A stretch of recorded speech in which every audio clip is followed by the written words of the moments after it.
என்னுடைய உறவுகளுக்கும் நண்பர்களுக்கும் வணக்கம். நான் ஈரோடு பக்கத்தில் காமராஜர் விழாவுக்கு போயிருந்தேன். அது எங்கள் சாதிய விழா. அந்த விழாவில் கூப்பிடும்போது எனக்கு அவர் யாருன்னு தெரியாது. கூப்பிட்ட உடனே ரொம்ப மரியாதை கொடுத்து கண்டிப்பாக நீங்கள் வரணுன்னாரு. நல்லபடியாக நடத்தினார். அப்போ தான் அவர் திடீர்னு ஒரு ஷாக்காக ஒரு விஷயத்தை சொன்னார். நாங்கள் ஒரு படம் பண்ணியிருக்கோன்னாரு. ஏன் அவனுக்கு இந்த வேலைன்னு கேட்டேன். நம்ம அவருடைய தொழில் வந்து தேங்காய் வாங்கி அதை வெளி மாநிலங்களுக்கு அனுப்புகிறது தான். நல்ல காசு, அதாவது நல்ல காசு. அங்கே அவருடைய நண்பர் வட்டாரமும் ரொம்ப விரிஞ்சு இருந்தது. அப்போ நான் சொன்னேன், இந்த மாதிரி சினிமா இப்போ ரொம்ப மோசமான சூழ்நிலை இருக்குது, நீங்களே படம் எடுத்து நீங்களே தியேட்டருக்கு காசு கொடுத்து தான் படத்தை ரிலீஸ் பண்ணணும் அப்படின்னு சொன்னாங்க. ஆனால் அப்போ அவர் வந்து என்னுடைய மனைவியின் தயாரிப்பாளர்னு சொன்னார். ஆனால் அந்த டீட்டெயில் இப்போ தான் அவங்க சொன்னாங்க. அதாவது அவங்க அப்பா வந்து தயாரிப்பாளர், 2 படம் எடுத்தார், 2 படமும் ரிலீஸ் ஆகலைன்னு. அதனால் அவருடைய கனவு படமாக இது இருக்கும். அவங்க நடுவில் காதலிக்கு தான் கல்யாணம் பண்ணிட்டாங்க. ஆனால் அந்த விழாவுக்கு அவங்க வந்தாங்களான்னு எனக்கு தெரியல. ஆனால் அந்த விழாவை ரொம்ப சிறப்பாக நடத்தினார். இதில் எனக்கு ஒரு முக்கியமான விஷயம் என்னென்னா, ஏன்னா யாருக்குமே என்னுடைய நண்பர்கள் வந்து கண்டென்ட்டுன்னு சொன்னாங்க. இப்போ அவர் துணிச்சலாக தன்னுடைய ஜாதி பேரை பின்னால் போட்டுக்கிட்டார். சதா நாடார், ஆமாம் நான் இந்த ஜாதி சேர்ந்தவன்ட்டு. ஆனால் இன்னைக்கு பலர் படம் எடுத்துக்கிட்டு இருக்காங்க. சாதியை படம் எடுப்பாங்க, ஆனால் அவங்க சாதியை போட மாட்டாங்க. அப்போ சாதியை போடுவதற்கு வெக்கமா? உன் சாதியை சொல்கிறதுக்கு வெக்கம்னு சொன்னால் எதுக்கு ஜாதி படம் எடுக்கிற? இதுதான் என்னுடைய கேள்வி. அந்த போல்ட்னஸ், அந்த தைரியம் எனக்கு எங்கள் வீட்டு பக்கத்தில் ஒருத்தர் கிருஷ்ண பறையனார்னு க்ளீனாக போட்டார். அவர் ஒரு கட்சி நடத்தினார். எனவே உங்களுக்கு துணிச்சல், உங்கள் சாதியை சொல்லுவதற்கு உங்களுக்கு துணிச்சல் இல்லை என்றால் நீங்கள் எதுக்கு உங்கள் சாதியை வச்சு படம் எடுக்கிறீங்க? தயவு செஞ்சு ஜாதிய படம் எடுக்காதீங்க. அதுதான் சொல்கிறேன். இது அவர் ஜாதிய படம் இல்லை. அவர் ஏன்டே போல என்கிட்ட சொல்லிட்டாரு, இது ஜாதிய படம் இல்லை, இல் தக்கா செய்யா காதல் ஆசை. ஏன்ட்ட அவர் லாட்ஜில் இருக்கும்போது இந்த படத்தை பற்றி நிறையா பேசினார். இதில் எனக்கு பிடிச்சது வந்து பரணி செல்வம் தான். எந்த ஒரு மொக்க படத்தையும் கரெக்டாக அதை நமக்கு பிடிச்ச மாதிரி கொண்டு போய் சேர்க்கறது எடிட்டர் தான். அந்த வகையில் பரணி செல்வத்தை பாராட்டினேன். அதையும் அவங்க சொன்னாங்க, இது முதல்ல எனக்கு வரும்போது படம் மாதிரி தெரியல, அப்புறம் எடிட்டிங் பண்ணதுக்கப்புறம் வேறு ஒரு படம் மாதிரி எனக்கு தோணுச்சுன்னு. இது எனக்கு ஒருதலை ராகத்தில் இப்ராஹிம் அவர் தான் அந்த படத்தின் தயாரிப்பாளர். அவர் 100 முறை வந்து ப்ரிவியூ ஷோ போட்டார் அந்த ஒருதலை ராகம் படத்தை. அப்போது தம்பிங்கிற ரவீந்திரெல்லாம் பின்னாடி நின்றுட்டு இருந்தாங்க. அப்போ நான் தான் கேட்டேன், அங்கேயும் வில்லங்கமான கேள்வி, எங்கே இல்லை டி ராஜேந்திரன் ஒருத்தர் பேர் போட்டிருக்கீங்களே அவர் எங்கேன்னு கேட்டேன். வில்லங்க அங்கே தான் முளைச்சிது. அதுக்கப்புறம் தான் டி ராஜேந்திரை கூட்டி கொண்டு போய் ப்ளூ டைமண்டில் அடைச்சி வச்சுருந்தாங்க. அவரை கூப்பிட்டு வந்து கொண்டு வந்தேன். எதுக்கு சொல்கிறேன்னா, டி ராஜேந்திரன் எடுத்த படமும் எடிட்டருடைய வித்தையினால தான் நல்ல படமாச்சு. ஏன்னா இவங்க இஷ்டத்துக்கு படம் எடுத்துருவாங்க. அதனால தான் எடிட்டர் சங்கர், கே சங்கர், இறையறிவல் இயக்குனர், அதாவது புரட்சியாளர் எம்ஜிஆரின் சம்பந்தி, அவர் சொல்வார், இஷ்டத்துக்கு பேசி கொண்டு வந்த கடற்கடன் கட் பண்ணி தூக்கிடுவார் எல்லாத்தையும். அதேமாரி நம்ம பாலச்சந்தர் சார், கே பாலச்சந்தர் வந்து ஆரம் வீரப்பன் அருளாளர் அவருடைய படத்தில் தான் அவர் கதை வசனகர்த்தாவை அறிமுகமானார். அப்போ ஒரு பாலச்சந்தர் பத்திரிகையாளர் சந்திக்கும்போது சொன்னார், எனக்கு ஆரம் வீரப்பன் மேலே செம கோபம், நான் நிறைய எழுதி கொடுப்பேன், டக்குன்னு பக்கமாக உருவிடுவார் வசனத்தை அப்படிம்பார். அதுதான் சினிமா. சினிமா என்பது அதிகமாக பேசுகிறது இல்லை, மூவி. அது வந்து மணிரத்னம் ரொம்ப தெளிவாக சொல்லியிருந்தார். இந்த படத்தில் அவங்களுடைய காதல் கதையும் சொல்லியிருப்பாங்க நான் நினைக்கிறேன். அதாவது புதியவர்கள் படம் எடுக்க வரும்போது ஒரு நல்ல எடிட்டரை வச்சுக்கிற சூழ்நிலை இருக்குது. இப்போ வர்றவங்கலாம் பார்த்திங்கன்னா பாட்டு ஒரு 3 பாட்டு போட்டுடுறாங்க. இப்போ போன நேற்று பார்த்த படமும் அப்படி தான் 3 பாட்டு நல்லா போட்டுடுறாங்க. அப்புறம் பின்னணி இசை எப்படி அவங்களுக்கு செய்கிறதுன்னு தெரியல. அதுக்கப்புறம் இங்கே உள்ள ஒருத்தரை போட்டுக்கிறாங்க. இந்த மாதிரி புதியவர்கள் 4 வருஷம் இந்த படத்தோட போராடிருக்காங்க. எனக்கு என்ன ஒரு சந்தோஷம் என்னென்னா, அவங்க அப்பா எடுத்த படம் 2 படம் ரிலீஸ் ஆகலை, ஆனால் சதாநாடார் எடுத்த படம் ரிலீஸ் ஆகிருக்கு. அந்த வகையில் அவருக்கு நம்முடைய பாராட்டுக்கள். இந்த புதியவர்கள் தான் பத்திரிகைக்காரங்களை அதிகமாக நேசிக்கிறது. ஏன்னா இவங்க நாம தான் அவங்கள கொண்டு போய் மக்கள்கிட்ட சேர்க்குறோம். ஆனால் அதே சமயத்தில் பெரிய படங்கள் அப்படி அல்ல. அவங்களுக்கு நம்ம இஷ்டத்துக்கு வாரி ப்ரொமோஷன் கொடுப்போம், அவங்க கண்டுக்க மாட்டாங்க. இதுதான் தமிழ் சினிமாவுடைய நிலைமை. இன்றைக்கி மோனிகா அவர்கள் மற்ற படங்கள் நடிப்பாங்களா இல்லையாங்கிற எனக்கு தெரியாது. அது அவர் கணவர் ஒத்துக்கிறாரா இல்லையாங்கிறது தெரியாது. இது லட்சிய படமா, இது தொடருமாங்கிறது அவங்க தான் முடிவு பண்ணணும். ஏன்னா படத்தினுடைய வெற்றிக்கு அப்புறம் இப்போ வந்து அடுத்து ஒரு படம், பெரிய படம் வருது. அதுக்கு முன்னால் இந்த படம் ரிலீஸ் ஆகுது. ஒரு நல்ல ரிஸ்கான சமயத்தில் ரிலீஸ் பண்ணலாம். அதுக்கு நம்ம ஜான் தொப்பிக்கார் இருக்கார், அவரும் எங்கள் ஊருக்கார் தான். தினேஷ் அவர் எங்கள் ஊருக்கார் தான். ஜெனிஷா, ஏன்னா அவர் கிறிஸ்டின் நல்லா பேர் வாயில் நுழைய மாட்டேங்குது. அவரும் எங்கள் ரத்தத்தின் ரத்தம் தான். எப்படியோ நுழைஞ்சு அவரும் ஒரு படம் எடுக்க போராடி, முதல்ல அவர்கிட்ட நான் ஒரு 2 வருஷம் முன்னால் பேசியிருக்கேன். அவரும் படம் எடுக்க போராடி அவரும் கடைசியில் இந்த தொழிலில் வந்து ஜாயின் ஆகிட்டார். இன்றைக்கி சிறிய பட தயாரிப்பாளர்களுக்கு ஒரு விடிவெள்ளியாக இருக்கார் ஜெனிஷ். அதையும் நான் பாராட்டி ஆகணும். ஏன்னா தொப்பிக்காரன்னு ஏன்னா எப்படி படத்தை கொண்டு போய் சேர்க்குறது, அதாவது அவங்க கொஞ்சம் செலவு பண்ணுறதுக்கு தயாராக இருக்கிறவங்களுக்கு இதாங்க வழி, இதான் உங்கள் படத்தை ரிலீஸ் பண்ணுறதுக்கான வாய்ப்பு, இதுதான் நீங்கள் செய்யணும்னு சொல்லி அருமையாக ஜெனிஷ் செஞ்சு கொடுக்குறாரு. அவருக்கும் நமது பாராட்டுகள். ஜெனிஷ் ரிலீஸ் பண்ணுற எல்லா படமுமே பத்திரிகையாளருக்கு மரியாதை கொடுத்து அந்த ப்ரெஸ் மீட் வைப்பார். அதுக்காகவும் நம்ம அவரை பாராட்டணும். ஏன்னா தயாரிப்பாளர் எவ்வளவோ செலவு பண்ணாலும் சரி, இதுதான் ஏன் முக்கியமான செலவுன்னு சொல்லி வற்புறுத்தி நிர்பந்தப்படுத்தி அதை பண்ணுறாரு. இங்கே அருமையாக தொகுத்து வழங்கினாங்க நம்ம கவிதா மேடம், பத்திரிகையாளர் சங்க தலைவி. அவங்களும் நம்முடைய பாராட்டுகளை தெரிவிக்கணும். ஏன்னா அவங்க பேரை சொல்லலாம் அவங்களும் கஷ்டப்படுவாங்க, கஷ்டப்பட மாட்டாங்க. ஏன்னா அவங்க என்னுடைய உறவு, அதனால் கஷ்டப்பட மாட்டாங்க. எதுக்கு இது சொல்கிறேன்னா, இந்த மாதிரி சின்ன படங்களை நாம் இன்னும் கொஞ்சம் ப்ரெஷர் எடுத்துகிட்டு இன்னும் சிரத்தை எடுத்து நம்ம ரிலீஸ் ஆகிறது ஒரு நாளைக்கு முன்னாலேயே விமர்சனம் பண்ணோம்னாக்கா ஒரு 100 பேர் தியேட்டருக்கு வர்றதுக்கு வாய்ப்பாக இருக்கும். இந்த மாதிரி சின்ன படங்களுக்கு நம்முடைய பிஆர்ஓ சரவணன் இருக்கார், அவர்கிட்ட சக்தி இருக்குது. அதாவது எனக்கு என்னென்னா, ஒரு 2 தினசரி பத்திரிகைகள் பெரிய, நான் பேர சொல்ல விரும்பல, 2 பெரிய பத்திரிகைகளில் சக்தி சரவணை பிஆர்ஓ செஞ்சால் மறுநாளே வந்துடும். வேறு பெரிய படம் எது கூட 2 நாள் கழித்து தான் வரும். சக்தி சரவண்ட்டு அந்த ஒரு பவர் இருக்குது, அந்த சக்தி இருக்குது. அதாவது மறுநாளே 2 பெரிய தினசரி பத்திரிகைகளில் இந்த படத்துடைய விமர்சனத்தை கொண்டு வர வச்சுருவார். அதுக்காக அவருடைய நான் பாராட்டுகள். இப்போ சோறு காத்திருக்கு, சோறு சாப்பிட போகணும், அதனால் அதிகமாக பேச விரும்பலை, கண்டென்ட் கொடுத்துட்டேன்னு நினைக்கிறேன். நன்றி, வணக்கம்.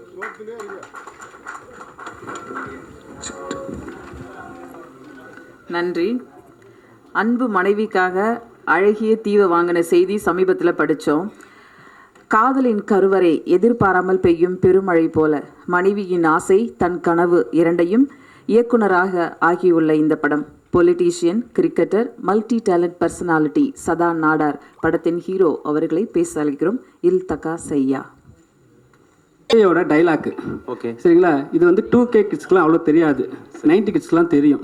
ஏன் இது 90 கிட்ஸ்க்கு மாதிரி ஒரு படமா? இல்லை, 2K கிட்ஸ்க்கும் பிடிக்கும், 90 கிட்ஸ்க்கும் பிடிக்கும், அந்த மாதிரி படம் தான் இது. சரி, இப்போ வந்து 2K கிட்ஸ்க்கும் வந்து இந்த ஜாதி மதம்லாம் அவ்வளோ பார்க்க மாட்டாங்க. சரி, நீங்கள் நாடார்ன்றது ஏன் மென்ஷன் பண்ணி வைக்கிறீங்க?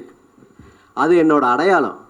என்னன்னா, நான் எங்கேருந்து வர்றேன், எப்பேற்பட்ட இடத்துலேருந்து வர்றோம், என்ன தொழில் என்ன, நாங்கள் எந்த மாதிரி உறவுமுறை வச்சுருப்போம், கொள்கைகள் எந்த மாதிரி இருக்கும் அப்படிங்கிறதுக்கு என்னோட அடையாளம். அது சாதி அடையாளத்தை வெளிப்படுத்துறது தப்பு இல்லையா? ஏன் உங்களுக்கு ஆந்திராவில் கவுடான்னு போட்டுக்கிறதே இல்லையா? இல்லை கேரளாவில் மேனன், எத்தனையோ மேனன் இருக்கா, காவியா மேனன்லேருந்து நித்யா மேனன்லேருந்து எல்லாமே இருக்காங்க. அது ஏன் தமிழ்நாட்டில் போட்டால் மட்டும் ஏன் என்ன பிரச்சனை? தமிழ் சினிமாவில் இப்போ யாரும் அவ்வளோ போடுறது கிடையாது சார். அது ஏன்னா அது மென்ஷன் எது இல்லையே, நான் கெஜெட்லேயே நான் கொடுத்துட்ட சட்டம் அப்படி இருந்திருந்தால் எனக்கு கெஜெட்டில் எப்படி நேம் மாற்றிருப்பாங்க? தமிழ்நாட்டில் ஜாதிகள்லாம் வந்து அவ்வளோ பேசப்படமாது. ஜாதியை போடக்கூடாதுன்னு சட்டம் இல்லை தம்பி, நான் சட்டம் தெரிஞ்சவன். நீங்கள் விரும்பினா உங்கள் ஜாதி பேரை போட்டுக்கலாம். பயிலோண்ணே. சரி சரி, ஓகே. நான்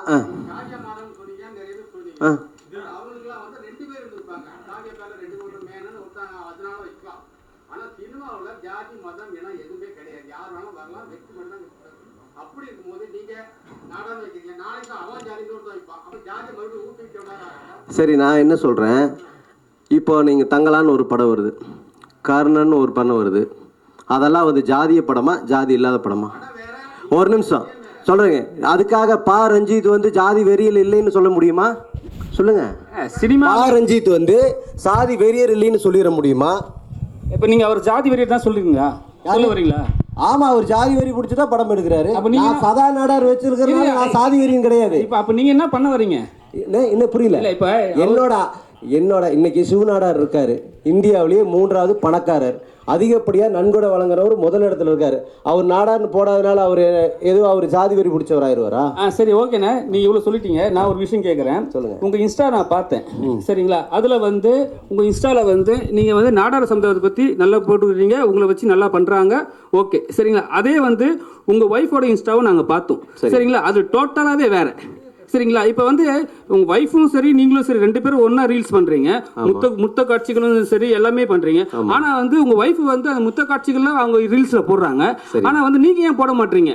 ஏன் இப்போ அதில் போட்ட உங்கள் ஜாதியில் இருக்கிறவங்க வந்து உங்கள் சமுதாயத்தில் இருக்கிறவங்க வந்து தப்பாக சொல்லுவாங்கன்னு சொல்லிட்டு போடலையா? கிடையாது. ஒரே ஒரு விஷயம், இது வந்து ஒரு அஃபீஷியலாக ஒரு கட்சி நான் வச்சு நடத்துகிறேன். அதனால வந்து நாங்கள் அதில் வந்து சாதி ரீதியான நான் ஒரு கட்சி நாடார் சங்கத்துக்கு நல்ல விதமான ஒரு நன்முறைகளை சொல்லிக் கொடுப்பதற்காக நாங்கள் ஒரு இன்ஸ்டாகிராம் ஐடி வச்சுருக்கோம்.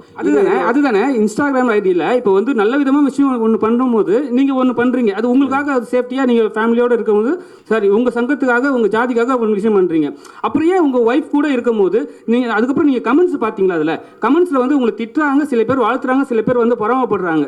ஸோ இந்த விஷயத்த நீங்கள் அதில் எடுத்து போக மாட்டீங்க, அந்த விஷயத்தில் இதில் எடுத்து போக மாட்டீங்க. ஏன்னா இப்போ வந்து என்னோட ஜாதியை பொறுத்த வரைக்கும் நான் வந்து நல்லவன், என் ஒய்ஃபு என் ஃபேமிலி சைடில் நான் மற்ற சோஷியல் மீடியாலெலாம் வந்து என்ன எப்படி வேணால் பேசிட்டோம் அப்படின்னு சொல்ல வரீங்களா? அப்படின்னு இல்லை. என்னன்னா இப்போ என் ஒய்ஃபோட ஐடியில் என்னோட நாடார் சமுதாயத்தை சேர்ந்து எண்ணற்ற இளைஞர்கள் இருக்கத்தான் செய்கிறாங்க, சரிங்களா? அதுலாம் எந்த மாற்றம் அதை பற்றி நாங்கள் யோசிக்க கூட இல்லை. நீங்கள் சொல்லி தான் எனக்கு இப்போ அண்டர்ஸ்டாண்ட் பண்ணிக்கிறேன். நீங்கள் யோசிக்க கூட இல்லைன்னு சொல்லியிருந்தீங்க. இல்லை இல்லை, நீங்கள் சாதாரண யோசிக்க கூட இல்லைன்னு சொல்லியிருந்தீங்கன்னா மேடம் போட்ட ரீல்ஸை கூட நீங்கள் எடுத்து உங்கள் இன்ஸ்டாவில் ஷேர் பண்ணியிருக்கலாம், சரிங்களா? ஆனால் நீங்கள் அது பண்ணவே இல்லை. உங்களுக்கு நாடார் சமுதாயத்தை மட்டும்தான் நீங்கள் போட்டுருக்கீங்க. அது அஃபீஷியல் ஐடி. என்னோட ஐடியை வந்து 2 ஐடி வச்சுருக்கேன். அதுக்குன்னு தனியாக ஒரு ஐடி வச்சுருக்கேன். நான் சங்கத்துக்குன்னு ஒரு ஐடி வச்சுருக்கேன். அது ஃபாலோவர்ஸ் தனியாக இருக்காங்க, இதுக்கு தனியாக ஃபாலோவர்ஸ் இருக்காங்க.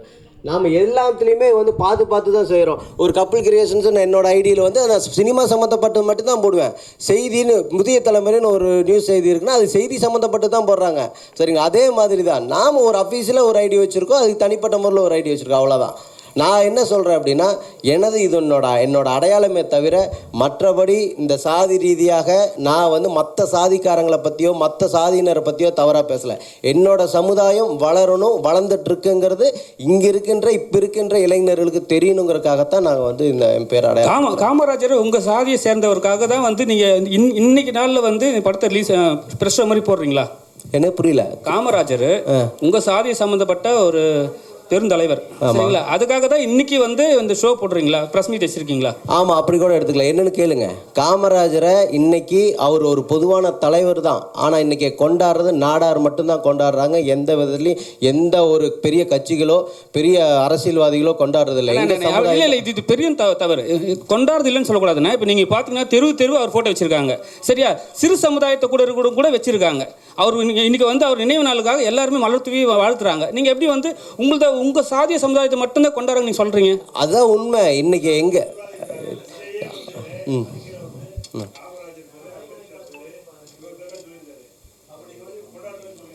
இல்லையே, நான் என்ன சொல்கிறேன், அது ஏதாவது ஒரு நிகழ்ச்சிகளுக்கு நாங்கள் வந்து எந்த ஒரு நிகழ்ச்சி நடந்தாலும் சரி, எந்த ஒரு ஃபங்க்ஷன் பண்ணாலும் ஐயா பாதம் தொட்டு கும்பிட்டு தான் நாங்கள் பண்ணுறோம். அதில் எந்த மாற்றமும் இல்லை. கல்வியே வந்து அவர் தானே ஸ்டார்ட் பண்ணி கொடுத்தாரு, சரிங்களா? அந்த மென்ஷனில் நீங்கள் சொல்லாமே தவிர ஜாதியை மட்டும் நாங்கள் மட்டும்தான் கொண்டாடுறோம் நீங்கள் சொல்கிறது வந்து பெரிய தவறு இல்லை. இல்லை, எனக்கு தெரிஞ்சு நான் எங்கள் பகுதிகளில் வந்து அது இல்லை. அரசியல்வாதிகள் வந்து ஐயா எந்த ஊருன்னு கூட போகிறதில்ல. நான் ஈரோடு. நீங்கள் சென்னை சிட்டிக்கு எப்போ வந்தீங்க? சென்னைக்கு வருவேன் மாசத்துல ஒரு முன்னாடி எப்போ வந்திருக்கீங்க? இதுக்கு முன்னாடி 10 வருஷமா வந்துட்டு 10 வருஷமா நீங்கள் பார்க்காத ஒரு விஷயத்த நீங்கள் வந்து சென்னையில் நீங்கள் இப்போ வந்து நீங்கள் உங்கள் ஊரில் வந்து நீங்கள் சொல்கிறீங்க. நீங்கள் பாருங்கள், ஒரு 25 வருஷமாகவே அவர் கொண்டாடிட்டு தான் இருக்காங்க. அரசு பள்ளியில் எல்லாமே வந்து அவர் கொண்டாடுறாங்க. ஆனால் நீங்கள் வந்து எங்கள் ஜாதி சமுதாயத்தை மட்டும்தான் அவர் நீங்கள் ஒரே ஒரு விஷயம் சொல்கிறேன். இப்போ கடந்த ஒரு வருடத்துக்கு முன்னாடி இது ஐயாவோட நினைவிடம் வந்து எந்த நிலைமையில் இருந்துச்சுன்னு உங்களுக்கு தெரியுமா? சொல்லுங்க. ரொம்ப கேவலமாக இருந்துச்சு. ஆனால் இங்கே நம்ம மெரினால் இருக்கிற சமாதிகள் எப்படி இருக்குது, எங்கள் ஐயாவோட சமாதி எப்படி இருக்குது, இப்போ இருக்கிற இந்த வீடு இப்போ எந்த நிலைமையில், எல்லாமே எங்கள் நாடார் சமுதாயத்தை சார்ந்தவங்க தான் எல்லாம் க்ளீன் பண்ணி ரெடி பண்ணாங்க. எங்கள் சங்க தலைவரில் தான் எல்லாம் பண்ணாங்க. சரி, இன்னைக்கு யார் மாலை போட தெரியுமா உங்களுக்கு? எதுங்க? அவர் வீட்டில் அவர் சிலைக்கு யார் மாலை போட தெரியுமா? இன்னைக்கு எல்லாம் போட்டாங்க. எங்கள் நாடார் சங்கத்தில் மாலை போட்டாங்க. சொல்லுங்கண்ணே. ஏங்க இதில் அதிகபட்சமாக போடுறவங்க அந்த சாதியை சேர்ந்தவங்க, நாடார் சாதியை சேர்ந்தவங்க தான். இப்போ அம்பேத்கருக்கோடைய அடையாளம் இருக்குது, மனசாட்சியை தொட்டு சொல்லுங்கள். அதே மாதிரி தேவருக்கு அடையாளம் இருக்குது, அதே மாதிரி தான் காமராஜருக்கும் அடையாளம் இருக்குது, புரிஞ்சுங்க. Okay sir, thank you. ஆமாம், சரி, போடலை, ஆதரிக்கல, கண்டிக்கலதா. அவரு பேர்ல பட்டம் போடல, நீங்க பட்டம் போட்டுக்கிட்டு நான் காமராஜ் நாடார் உங்களோட வாழ்க்கை வரலாறு எப்படி இருந்துச்சு பிரதர்? அவர் ஆரம்பத்தில் ஈவே ராமசாமி நாயக்கர்னு கையெழுத்து போட்டது எங்கிட்ட இருக்கு, நீங்கள் விடுதலை ஆஃபீஸில் போய் பாருங்க.